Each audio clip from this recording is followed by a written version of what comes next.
Good evening. Welcome to Fox 54 News at 6. I'm Kenesha Dees. Residents at the Sutton Apartments in Madison have officially gone 9 days without running water, and the city of Madison is now forcing residents to vacate. The Sutton apartment homes off Shelton Road in Madison had its water turned off more than a week ago. And yesterday, Madison Utilities announced they had closed the account for the property owners, forcing tenants to find new places to live. Fox 54's Gabe Glassman heard from Madison city officials this morning announcing assistance to the residents. Residents at the Sutton apartment complex in Madison have been without running water for over a week. As for the Sutton apartments, Madison city officials have deemed the property unsafe and a public nuisance, with a building inspection revealing serious issues. We identified significant electrical exposures, such as wiring that's just exposed in walls from where previous work was being conducted and has since been ceased. There's also some issues with the utility meters on the outside of the apartment that's in complete disarray and unsafe as well. And now organizations and volunteers are stepping up to help. That includes Champies, who helped collect water, Refuge Church, who brought food bags, and Shower Up, who set up across the street to help residents clean their laundry. We go out, sweat every day in our uniforms, and then have to come back home and sit in that. So to have somewhere where we can just have some clean clothes and clean linens and be able to just be showered and washed is really huge. It's been over a week that nothing's been able to get done, and filth is building up everywhere. The city of Madison has officially posted a notice to vacate for residents. They have until next Friday to move out from the apartment complex. In Madison, Gabe Glassman, Fox 54 News. Mayor Bartlett says Madison Utilities didn't tell the city about the problems until after the water was turned off. She says that's unusual and the lack of notification is being discussed. Madison City School Superintendent Dr. Ed Nichols spoke today too. He says 4 families have children enrolled in the school system, and they plan to help them using the Supporting Our Students Fund, which will pay for hotels and rent for the families. Our school counselors, our principals at each of these schools reached out to these families, and we are working through our program of SOS, where donations are given to help students when they reach any type of crisis financially. The generous donations of the community have helped us to do this in the past, and we will utilize those funds to help families. Fox 54 told you yesterday that the property owner Lauren Real Estate Holdings and its founder John Venetos are involved in various legal disputes across the country, including in Florida. Fight, fight, fight! Housing is a human right. What you just heard and saw there was a protest. The Morgan apartment complex and the Elements on 3rd in St. Petersburg, Florida, almost had their water shut off back in August after the city claimed Lauren Real Estate Holdings hadn't paid the water bill for months, raking up a $350,000 bill. But Lauren paid both bills before the water was turned off. If you want to learn more about the latest updates from the Sutton Apartments, go to fox54.com. And we have our eye on the sky. This is a time lapse of weather from Huntsville International Airport. Another beautiful view from today. Clear blue sky, a little warmer, can't complain. Still a chilly day though. Let's bring in Fox 54 Weather Impact Chief Meteorologist Jordan Dressman. Jordan, will we dip back into freezing temps tonight? We're probably not going to do it tonight, but we are probably going to do it in the rather near future. I also love that video from Huntsville International Airport. It reminds me that Huntsville International has the coolest jet bridges ever. I have never actually flown anywhere else that has glass jet bridges. I don't know why. I find that to be incredibly unique. We're beginning to see a little bit of rain develop across northwest Alabama, Lauderdale, Colbert, down into Franklin County, a little bit of rain hanging out up across southern Middle Tennessee, and then a little bit more rain back across northeast Mississippi. All of that activity is gradually going to push its way into our neck of the woods. It is associated with a cold front. Now, the cold front's not going to drop our temperatures immediately, but it is going to begin to drop our temperatures in the immediate future, if that makes sense. The cold front's going to take its time pushing its way on through. It's not going to move through until late tonight or early tomorrow morning, but we're not really going to begin to feel the effects of it until tomorrow afternoon. In the more immediate future, we are going to continue to talk about the rain that pushes its way on through, and we'll discuss it in just a couple of minutes.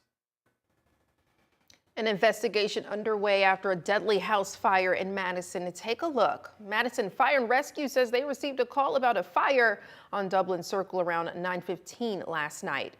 Then firefighters arrived. When they arrived, the fire could be seen from outside the house. Officials described the home as a, quote, hoarder situation, making it difficult to enter and search the home. 87-year-old Clarice Cook Jr. was found dead by firefighters upstairs. We've learned a high school wrestler was airlifted to the hospital after receiving an injury during a match. It happened yesterday, and according to the school district, the student was a visiting athlete from Lauderdale County. Florence High School says emergency responders decided that airlifting the wrestler was the safest way to get treatment. The school expressed their gratitude to the first responders and wished the wrestler a speedy recovery. Their current condition unknown. A man already facing murder charges in Morgan County is accused of stabbing another person in jail. According to court records, Kendall Rucker, pictured here, allegedly stabbed another person on the left side of the head. Rucker admitted to using a metal rod or shank to defend himself. He's behind bars for the 2018 deaths of David Galate and Sharonda Bolden, where he faces the death penalty. Rucker now charged with attempted murder also. Rucker will be in court for the murder charges on January 26th. A man already in jail facing new drug charges after he was allegedly found with fentanyl. The Limestone County Sheriff's Office say they discovered Terrius Kane with a suspicious substance after he returned from a work assignment. Field testing determined the substance was approximately 2 grams of fentanyl. The Limestone County Sheriff's Office charged Kane with drug trafficking and promoting prison contraband, among other drug-related charges he was already facing.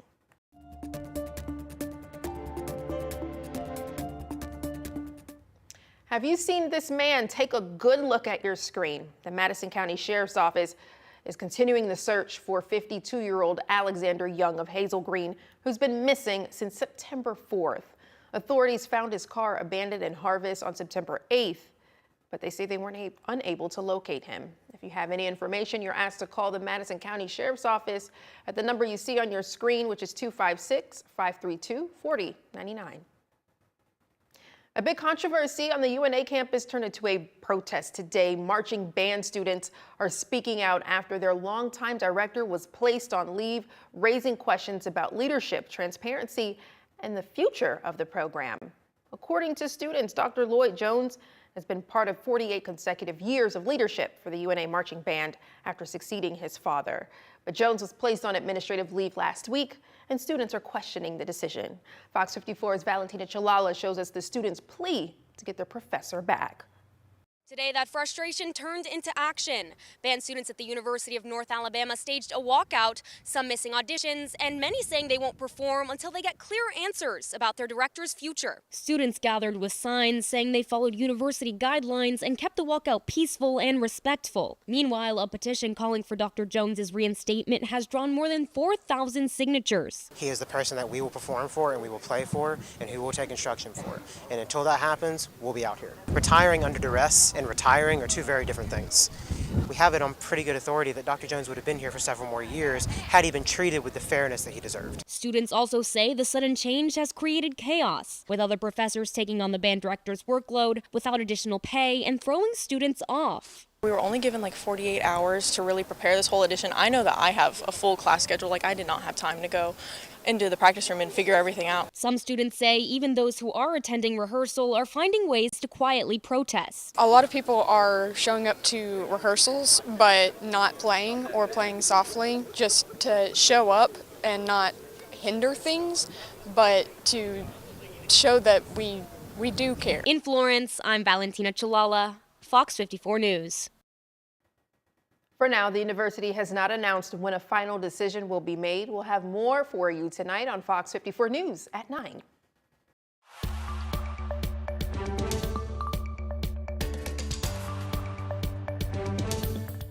The Alabama Department of Corrections has settled a lawsuit with the man doing time behind bars after prison officials allegedly failed to give him proper medical attention. The lawsuit claims medical staff at the Limestone Correctional Facility refused to help Joseph Rennie clean a broken toe back in 2021. The lawsuit also claims a corrections officer delayed a surgery to fix the toe, allegedly leading to the toe being amputated. The terms of the settlement are confidential.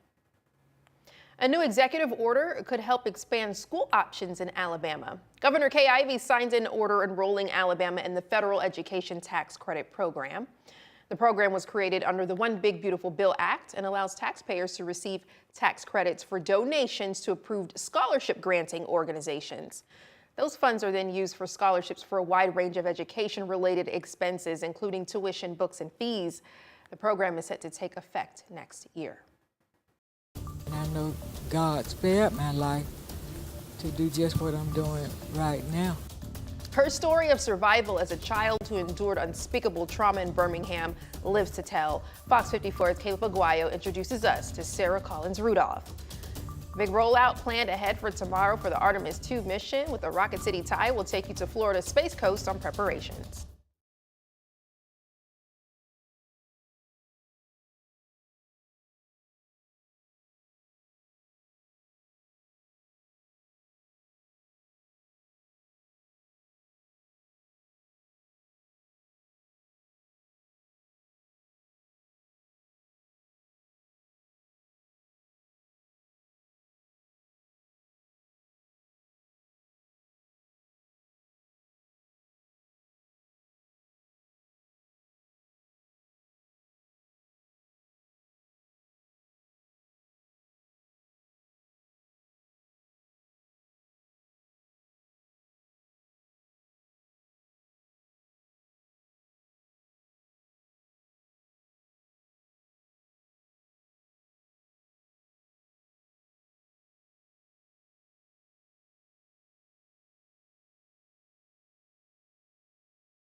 Living history made its way to Monrovia Elementary School this morning. Dozens of kids, teachers, and parents piled into the school's gymnasium to hear from Sarah Collins Rudolph, a survivor of the 16th Street Baptist Church bombing in Birmingham back in 1963.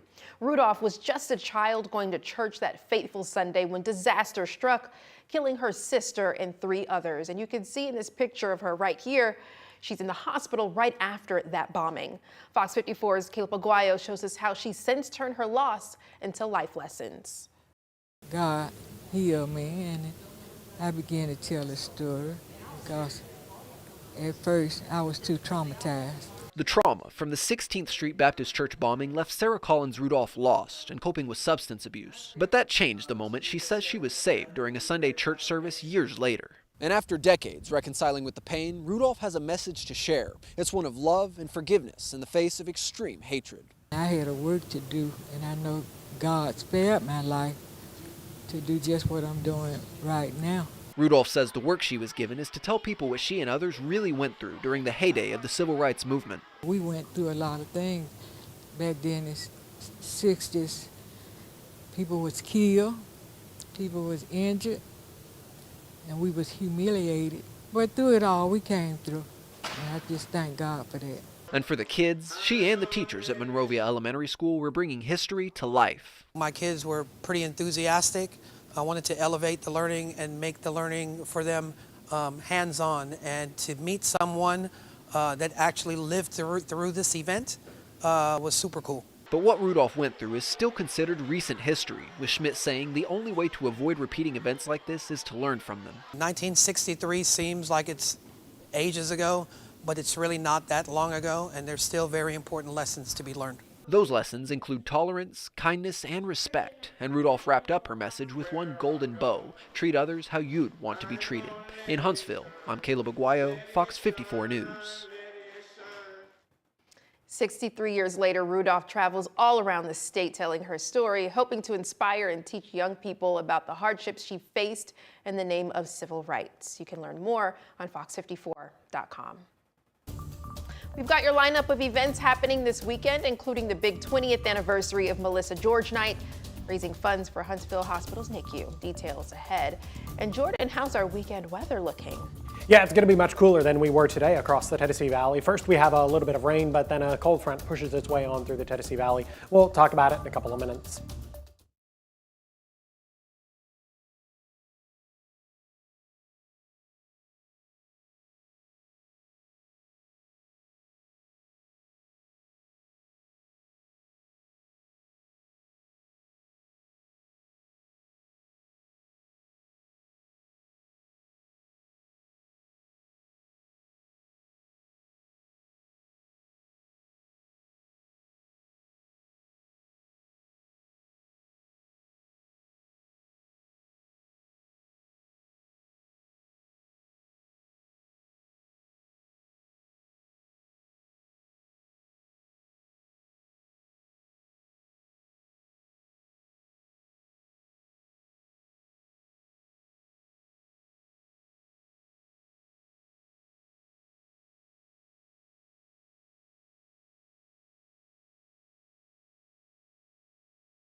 For the first time in more than 50 years, a rocket capable of carrying astronauts around the moon will roll out of the vehicle assembly building at Kennedy Space Center. The Artemis II rocket will transport 4 astronauts to the moon next month to test the ship's systems. The rollout is scheduled to start tomorrow at 6 a.m. Central Time. And you could watch it live right here on Fox 54 Plus. Now, the Tennessee Valley's certified most accurate forecast from the Fox 54 Weather Impact Team. And a nice look outside in Huntsville. Pretty blue. Barely any clouds. It seems that's been the theme throughout the day with all these beautiful visuals we've had come in today. I'm not complaining because it was a little warmer. Yeah, it was a little warmer this afternoon, and I thoroughly enjoyed it. You got to spend a little bit of time outside. I did, yeah. Very good. Now, I was also thinking about the fact that we are going to be streaming the rollout of the Artemis II rocket. Yeah. And a lot of people might be thinking, yeah, I don't want to get up at 6 a.m. for that. Well, it's a good thing. It's going to take the thing like almost 12 hours to go 4 miles. Yeah, so, it's big. Yeah, and it moves very slowly. So if you don't want to wake up at 6 o'clock, maybe you wake up at 7, 8, or 9 o'clock in the morning. I don't know what sort of life choices you make on the weekends.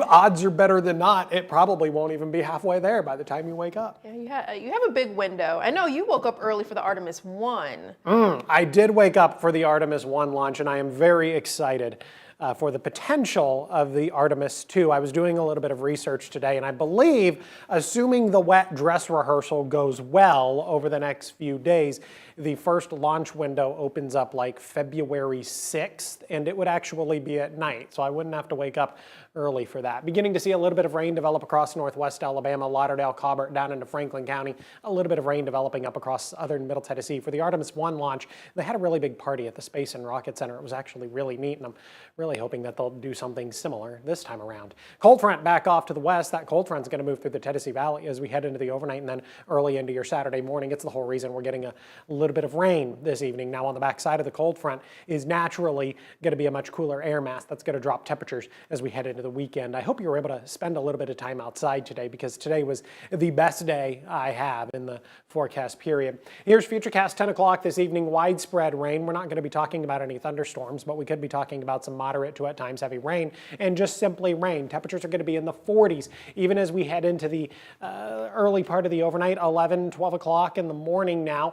Still talking about widespread rain, trying to bring in a little bit of mixed precipitation, maybe a little bit of snow up across southern Middle Tennessee. That would be the highest elevations of southern Middle Tennessee. And this trend's going to continue. 12, 1 o'clock in the morning, still trying to bring in a little bit of snow up across southern Middle Tennessee, trying to bleed some of that into northern Jackson County, far northeastern Madison County. I don't really think that that's going to happen. Look at this, 41 at 12:30 in the morning in Huntsville, 42 in Scottsboro. So maybe a little bit of this is going to fly through the air, but it's never actually going to make it towards the surface because it is just simply going to be way too warm here at the surface. Even at 1:30, 2 o'clock in the morning, still in the upper 30s and lower 40s across northeast Alabama, but Futurecast is still trying to drag down a little bit of that mixed precipitation or a little bit of that snow. Again, it might fly through the air, but it's never actually going to make it towards the surface. Temperatures are going to begin to fall off through the earliest hours of your Saturday morning, and then rebounding a little bit by the time we get to the later part of the morning. Eventually we'll fall off into the lower 30s, only climbing into the lower 40s as we head into your Saturday afternoon with a mix of sunshine and cloud cover. By the time we get to the lunch hour on Saturday, rain will have all but come to an end. Rainfall total is going to be less than impressive. We'll get a little more than 1/4 of an inch, but everybody's looking at less than 1/2 inch of additional precipitation. Next best opportunity for rain is going to come to the Tennessee Valley by the time we get to next Thursday. We did a really good job at warming up today. Temperatures climbed into the mid and upper 50s. If you're going to be going out on this Friday evening, grab the umbrella, grab the rain jacket, but at least you're not going to need the heavier coat because the temperatures are currently sitting in the low and mid 50s. That's quite nice. We should eventually drop into the lower 30s as we head into the overnight. We won't drop into the lower 30s until the precipitation has come to an end. So some good news there, or bad news if you were hoping to see a little bit of snow. 45 on Saturday, 35 degrees on Sunday. Plenty of sunshine on Sunday. It's just going to be cold. This is everything you would expect in mid to late January. Typically, that's the period of time when winter really kind of settles into the area. 40 on Monday, 35 on Tuesday, 50, 45, 50 Wednesday, Thursday, Friday. But again, Thursday brings that healthy opportunity for rain.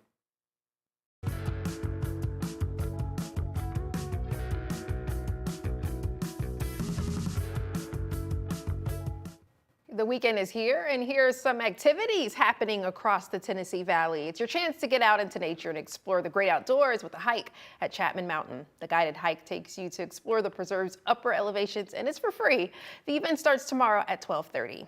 The Huntsville Havoc are hitting the ice to support premature babies at Huntsville Hospital with the 20th annual Melissa George Night. The first 1,000 fans who bring items to support NICU families will receive a free rally towel. Puck drop is tomorrow at 7 p.m. at the VBC. Sunday is the Mitzvah Day of Service, hosted by Temple B'nai Shalom. It's your chance to honor the legacy of Reverend Dr. Martin Luther King Jr. through projects with various nonprofits. Deadline to RSVP is today, so you can sign up through our website, fox54.com, and come where you can also find many other events happening this weekend.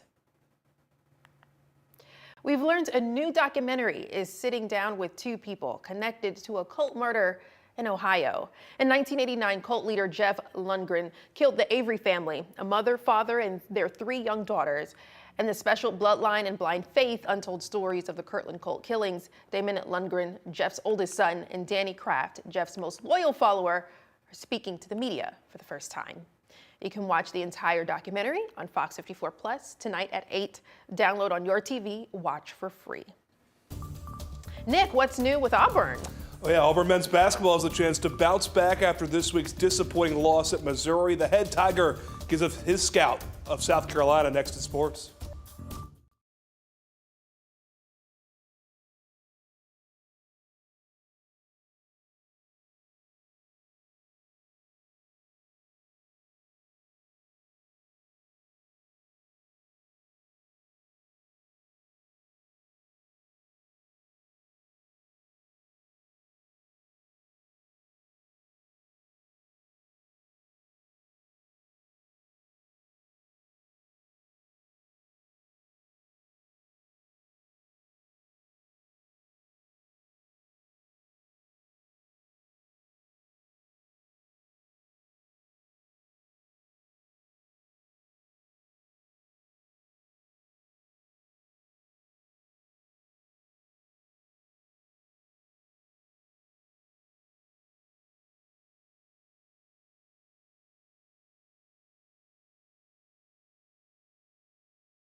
Fox 54 Sports is sponsored by Alpha Insurance.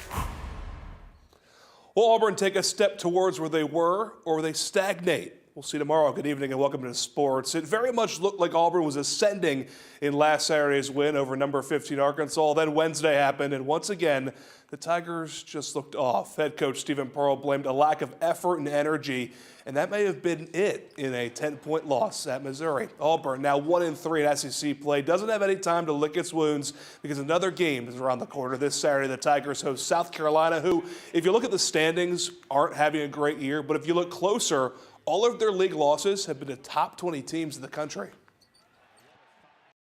This is an incredibly capable team. They have a lot of experience. They have two of the most experienced active players in the SEC right now on their roster as far as minutes played. And, Michi Johnson's a guy that's been in this league for a while.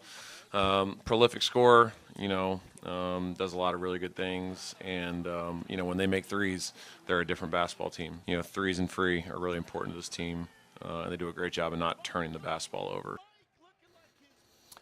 The Auburn Tigers host the USC Gamecocks this Saturday at 5 p.m. It'll be the 48th meeting between the schools. Auburn won last year's game in Columbia and became the #1 team in the country in the next AP poll. Definitely different circumstances this season. You can watch the game on the SEC Network. And that'll do it for sports at 6. We hope you join us again at 9 and 10. Kanisha? Yes, Nick. Coming up tonight at 9, protests continue in Minneapolis against ICE. We'll take you to Ground Zero, where federal agents clash with protesters today. Back here in the Tennessee Valley, tenants at the Sutton Apartments have been without water for 9 days, and the community is stepping up in a big way. We'll tell you how. And members of the UNA band walking out after their director was placed on leave. We'll listen to their concerns tonight at 9. Well, before we let you go, a viral Chinese app that taps into loneliness is getting a new name. In China, the app is called Are You Dead? Yeah, the app requires users to check in every day. If a person misses several days, the app automatically sends an alert to the user's emergency contact. Following its explosive popularity around the world, the app announced it would adopt the name Demumu for its global users. Demumu. I would like to know what the alert is that it sends to your emergency contact, because I feel like that could create a lot of unnecessary panic, assuming